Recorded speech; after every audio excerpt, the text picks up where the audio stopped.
Мурдун окумуштуулардын аныктаганы боюнча акыркы 100 жылда жоголуп кетип турган тилдердин арасында өкүнүчтүүсү кыргыз тили да кирет. Анын себептеринин бири болуп аламдашуу, биринчи кезекте кетип бараткан.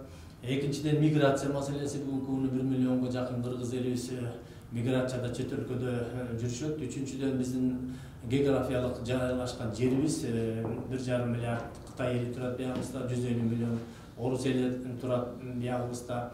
Төртүнчүдөн ошол жактагы биздин кеткен мигранттардын баардыгы жаш, кыргыздын тукумун улай турган жаштарыбыздын баары чет өлкөгө чыгып кетип атат. Бул негизинен 20 жаштан 40 жашка чейинки кыргыздын тукумун улоочулар жаштарыбыз чет өлкөгө кетип атканы эң өкүнүчтүү болот да. Эми анан демографиялык жаштарыбыздын баары чыгып кеткенине байланыштуу демографиялык өсүш азайып атат. Эгерде биз Кыргызстанды 6 миллион эл деп алсак, статистика боюнча ошонун ичинен кыргыздын санын тукумун улоочулар 1 миллион болуп эсептелет.